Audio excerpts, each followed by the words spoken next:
Radio 2M. Faites entrer l'invité. Avec Fathia El-Aouni.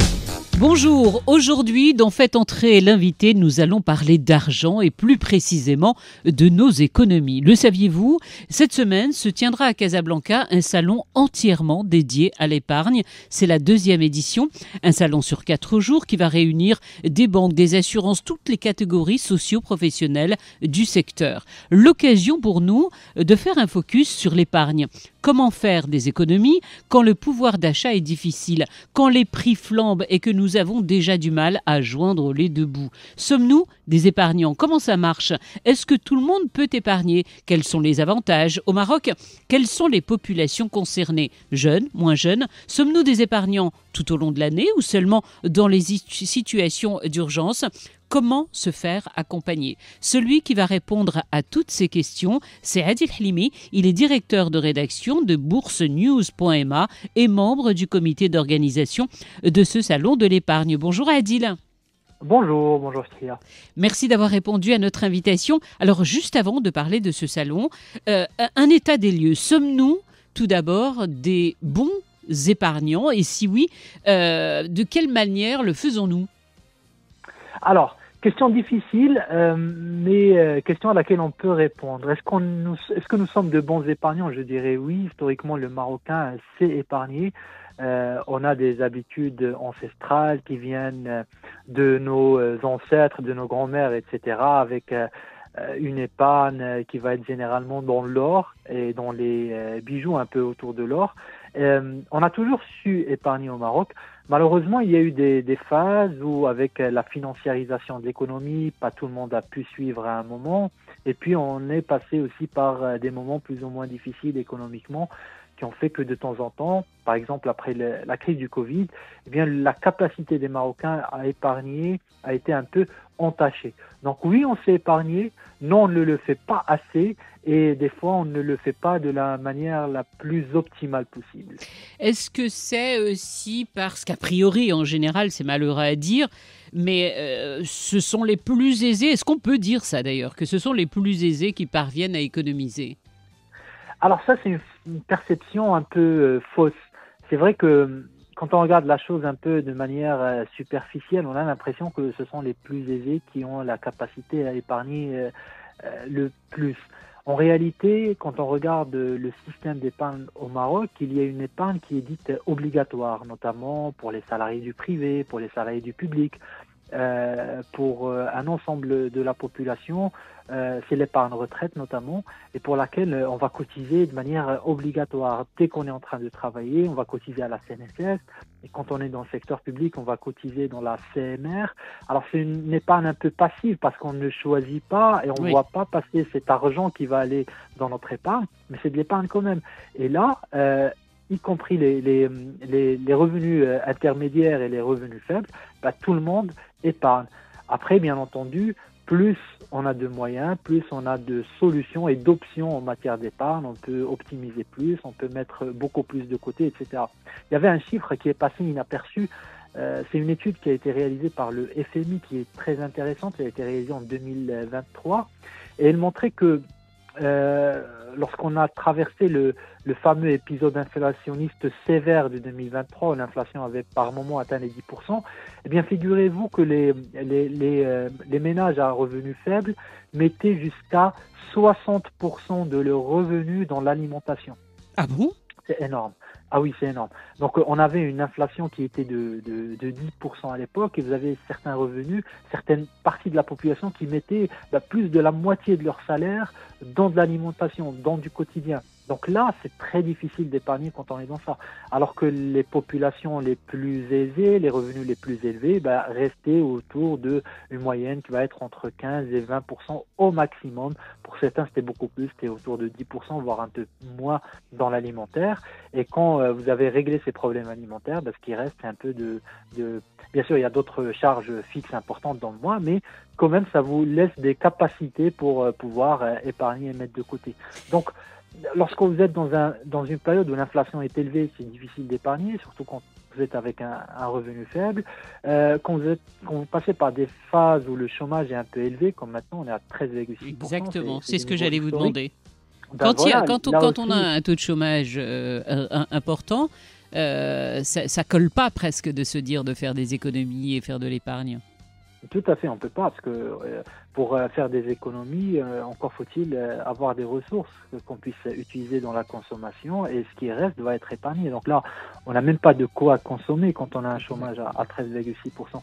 Et il y a aussi une question très importante, c'est celle de la confiance des ménages dans l'avenir. Il y a une enquête très intéressante du HCP qui est réalisée de manière trimestrielle et qui mesure le degré de confiance des ménages, et qui montre que là aussi, avec cet épisode inflationniste qu'on a connu, donc les résidus un peu du Covid, eh bien les gens ne font pas trop confiance dans l'avenir. Et quand vous ne faites pas confiance dans l'avenir, deux choses. Premièrement, vous n'investissez pas dans des biens durables, vous ne faites pas d'investissement et vous n'épargnez pas. Vous laissez de l'argent de côté. Alors oui, c'est de l'épargne, mais de l'épargne de précaution, c'est-à-dire du cash, du liquide, qui va être des fois placé en banque et des fois gardé à la maison, de la thésaurisation, pour faire face à une maladie à laquelle on ne s'attendait pas, à un petit problème inattendu, etc. Donc, c'est vrai que lorsque le climat, le contexte économique est un peu incertain et fait peur aux populations, l'épargne est la première qui est touchée. Mais quand on rentre dans des phases un peu plus optimistes, eh bien, l'épargne, la capacité des gens à épargner augmente. J'ai dressé un tableau un peu noir, mais il faut dire que là, on est vraiment en train de sortir de ce tunnel. Exactement, de ce tunnel. Et c'est vrai, vous avez raison, les derniers chiffres dont on disposait montraient qu'une majorité, en tout cas plus de la moitié des Marocains qui épargnaient, le faisaient pour faire face aux cas d'urgence, comme vous l'expliquiez. Est-ce que cette tendance a changé ? Alors, cette tendance est lourde, elle mettra beaucoup de temps pour changer. Mais si vous voulez, on peut répartir l'épargne marocaine en 4 grandes catégories. Vous avez ce qu'on appelle l'épargne financière, c'est ce qui est placé en liquidité dans les banques, par exemple, dans des produits financiers qui permettent de fructifier l'épargne, la bourse, les fonds de placement, l'assurance vie, ou même tout simplement ce que vous avez dans votre compte et que vous ne touchez pas. Tout ça, c'est de l'épargne financière. On est sur des chiffres de 900 milliards de dirhams. C'est quand même impressionnant, ce chiffre. On a l'épargne informelle qu'on n'arrive pas Alors, excusez-moi, à mesurer. Les 900 milliards de dirhams, ils représentent quoi ? Alors, très bonne question. Ça représente à peu près, allez, on va être sur du 70% du PIB marocain, si je ne dis pas de bêtises. Je n'ai pas le chiffre en tête du PIB, mais c'est quand même un chiffre qui est assez costaud, hein, les 900 milliards. Ça veut dire qu'il y a quand même une bonne partie de ressources financières dont dispose l'économie marocaine qui vient de l'épargne des Marocains. Et c'est une épargne qui est donc financière, qui reste dans le circuit économique, qui profite au circuit économique, qui est recyclé dans l'économie. Et donc ça, c'est vraiment la base de l'épargne marocaine, c'est cette épargne financière. Ensuite, on a une épargne qui est informelle, et par définition qu'on ne peut pas toujours quantifier de la bonne manière. Il y a eu des tentatives de temps en temps pour le faire, et je ne saurais pas vous dire exactement aujourd'hui qu'est-ce que c'est comme poids cette épargne informelle, mais elle est représentée par exemple par tout ce qui est les prêts entre proches, les tontines, ce qu'on appelle dart en derija. Exactement. Vous avez les aides familiales, des parents qui aident leurs enfants et inversement. Donc tout ça aussi, c'est de l'épargne. Tout ça, l'entraide, si vous voulez, l'entraide qui passe par des circuits un peu traditionnels, loin du circuit bancaire, etc. Ça aussi, il y a une partie de l'épargne qui est informelle, qu'on n'arrive pas à quantifier, qui aide de manière sociale et économique, certes, il faut le dire, mais qui, si elle passait par un circuit économique plus rodé comme le circuit bancaire, aurait été recyclée d'une manière beaucoup plus optimale. Mais ce n'est pas le cas, mais ce sont des habitudes chez nous au Maroc et on ne va pas changer ça du jour au lendemain. On a également l'épargne immobilière. Comme vous le savez, les Marocains adorent la pierre et tous ceux qui arrivent à avoir accès à la pierre, ils ne réfléchissent pas à 2 fois et vont investir dans la pierre. Tout à l'heure, je vous ai parlé d'une épargne financière qui était de 900 milliards. L'épargne immobilière, aujourd'hui, on parle d'un total à peu près de 3000 milliards. Donc, C'est 3 fois C'est l'épargne énorme. financière. C'est impressionnant, l'épargne immobilière. Et plus les prix de l'immobilier augmentent dans le Maroc, et plus cette épargne immobilière gonfle. Excusez-moi, Elle a- excusez-moi, Oui. Hadil, pour ce qui est de l'immobilier, puisque effectivement, nous les Marocains, on aime investir dans la pierre. Quand vous parlez d'épargne, il me semblait que ce sont des gens qui font des crédits en majorité. Est-ce que là, on parle d'épargne également? Tout à fait. On parle d'épargne parce qu'il y a Pourquoi? création de richesse pour la personne. En fait, quand vous financez votre bien immobilier à crédit, alors oui, vous ne l'avez pas financé directement à travers votre épargne, mais vous avez fait appel à un mécanisme financier qui a fait que vous avez mobilisé votre épargne que vous allez être capable d'avoir dans 30 ans tout de suite. Donc, disons que vous ne faites pas appel au crédit immobilier, on Mais est c'est en du, l'an 2000, et que vous pouvez acheter votre bien en 2030 en mettant de côté petit à petit. Bien, le crédit immobilier va vous permettre de mobiliser cette épargne que vous allez avoir en 2030 immédiatement. Donc, c'est juste que vous déplacez le moment où vous êtes capable d'acheter le bien, vous le déplacez de 2030 à l'an 2000. Et donc, c'est ce gain de temps que permet le crédit immobilier. Mais en réalité, c'est juste de l'épargne qui allait être mobilisée plus tard, qui est mobilisée tout de suite. C'est ce que permet le crédit immobilier. Donc, finalement, c'est de l'épargne et beaucoup de gens vont faire du placement immobilier, même s'ils vivent dans un logement principal, eh bien, ils ont quand même en Ils vont quand tête même le fait de, investir. voilà, c'est un investissement. Et je vais le malgré laisser des pour les taux descendants. d'intérêt extrêmement chers. On a quand même au Maroc des taux d'intérêt extrêmement élevés par rapport à d'autres pays.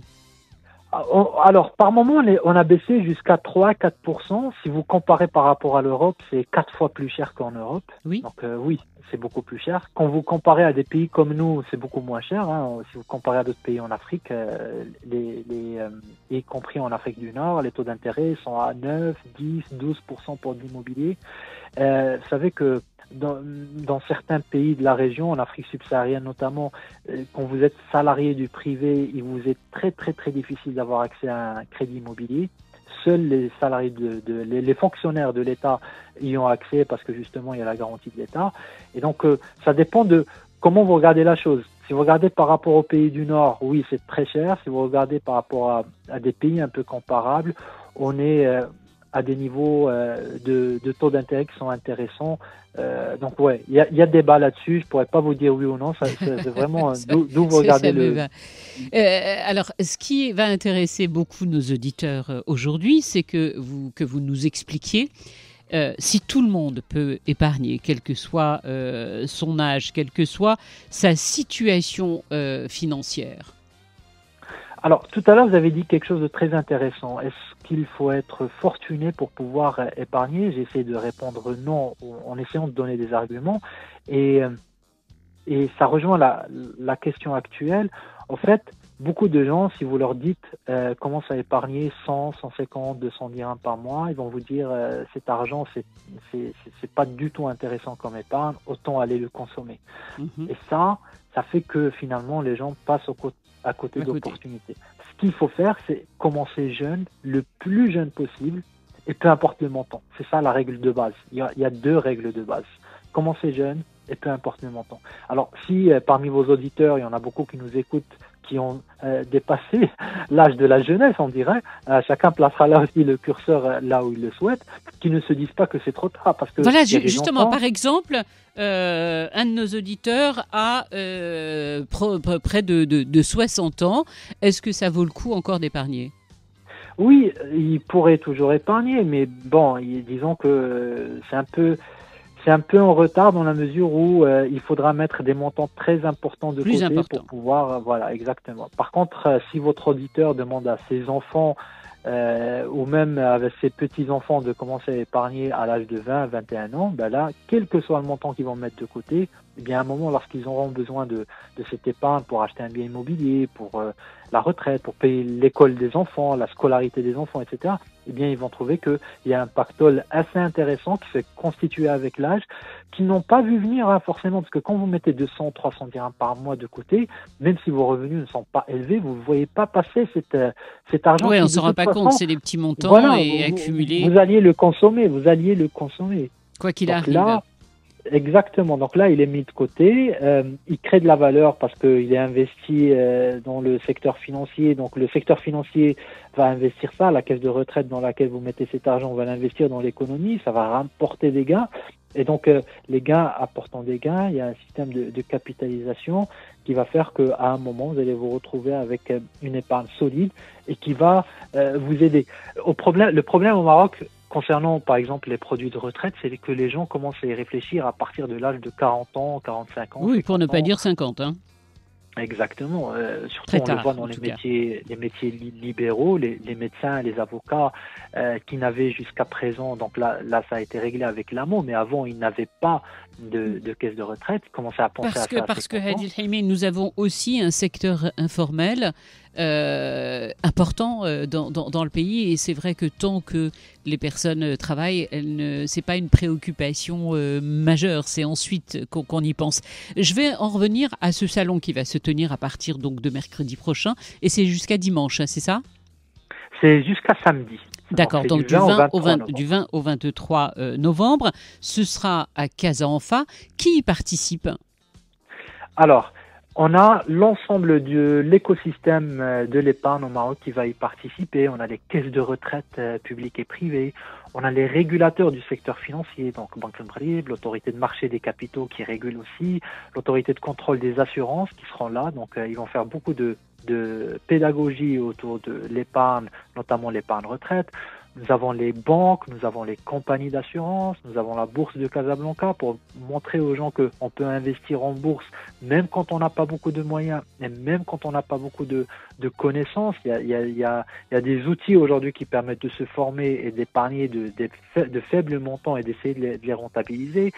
On aura les sociétés de gestion de fonds, ce qu'on appelle les OPCVM, qui vous permettent d'avoir accès à des produits sophistiqués, mais en le faisant de manière extrêmement simple, en vous déplaçant dans votre agence bancaire ou sur Internet, vous achetez un produit et de l'autre côté, il est géré par des professionnels qui vont essayer de le fructifier. Eux, ils emmagasinent toute la technicité et vous, de votre côté, vous gérez ça de manière très simple, même si vous n'avez aucune connaissance dans le secteur financier et dans les produits techniques. Là, vous nous parlez des structures économiques les plus importantes et les institutions financières les plus importantes en termes de marché et de nos économies, mais est-ce que c'est accessible à tous? Parce que quand on entend ça, on se dit, voilà, moi je suis chauffeur de taxi ou je suis petit artisan, je vais me dire, c'est pas pour moi. Alors, vous avez trouvé le très bon point sur lequel on veut nous mettre l'accent cette année, c'est que le slogan du salon, c'est pour une épargne populaire.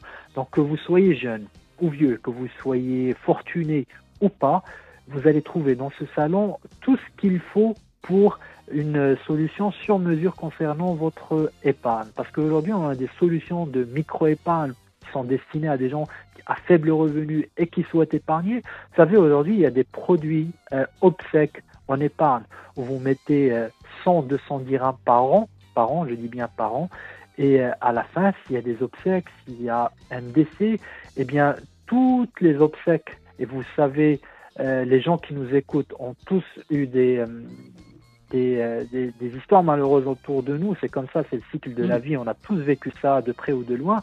Eh bien, la période des obsèques, c'est une période où on doit engager des moyens financiers plus ou moins importants.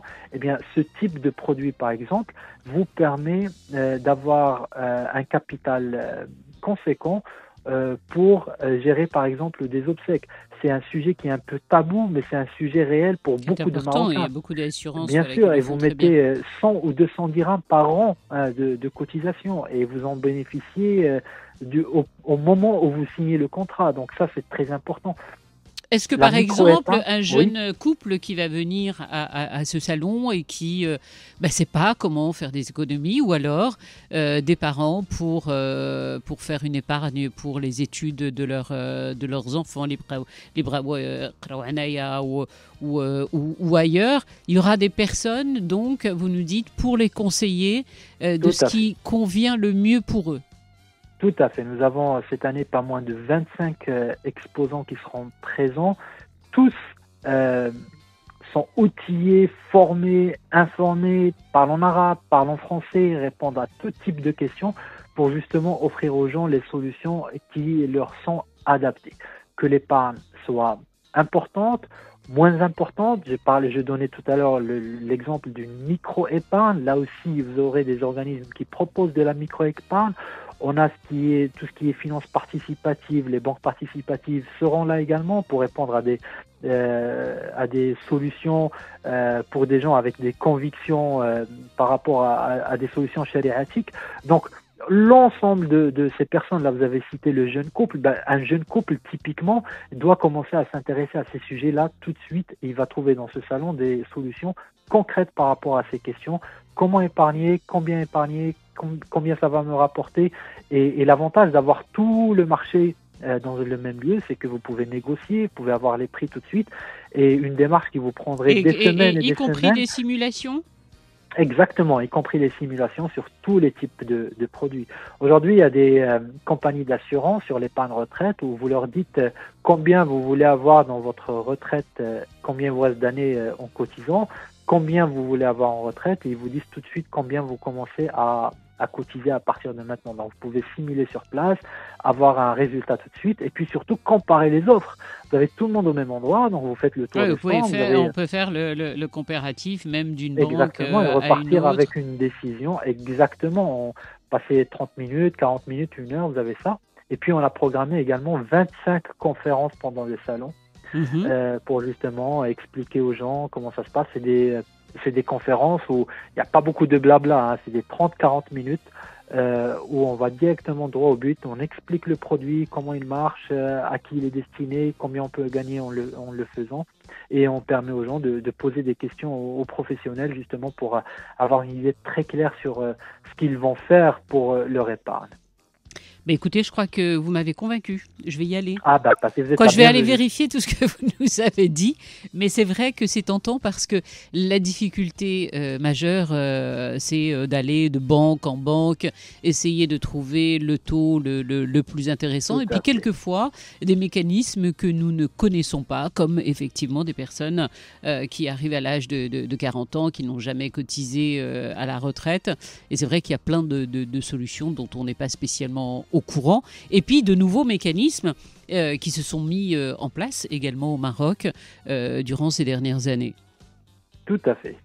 Vous avez bien résumé la chose et vous êtes la bienvenue du 20 au 23 novembre à Enfa Park. Et ça se passe à Enfa Park. Eh bien, ce sera avec grand plaisir. Merci beaucoup, Hadil Halimi. Je rappelle que vous êtes le directeur de rédaction de boursenews.ma et membre justement de ce comité d'organisation de ce salon de l'épargne qui est avec la thématique choisie cette année populaire. Donc voilà, ouvert absolument. C'est gratuit, on est d'accord ? C'est gratuit. On ne va pas nous faire payer en plus, si on veut épargner, ça va mal commencer sinon. Surtout les gens qui nous ont écoutés lors de cet échange, eh bien, ils peuvent se présenter et bénéficier de petites gratuités à l'entrée. Ah, merci beaucoup. Pourquoi c'est combien l'entrée alors ? C'est 10 dirhams. 10 dirhams pour entrer. Et s'ils arrivent et qu'ils disent qu'ils viennent de la part de Radio 2M, c'est gratuit ? Eh bien, c'est gratuit. Faites attention, Hadil. Vous venez de vous engager. Donc, vous avez bien entendu. Vous arrivez à la porte pour avoir toutes les infos dont vous avez besoin et vous dites que vous venez de la part de Radio 2M. Et donc, ce sera gratuit. Voilà. Merci beaucoup, Hadil, de toutes ces informations que vous nous avez données. Je vous dis à très bientôt. Quant à nous, on se retrouve lundi prochain pour un nouveau sujet dans Faites entrer l'invité. La suite des programmes, c'est tout de suite.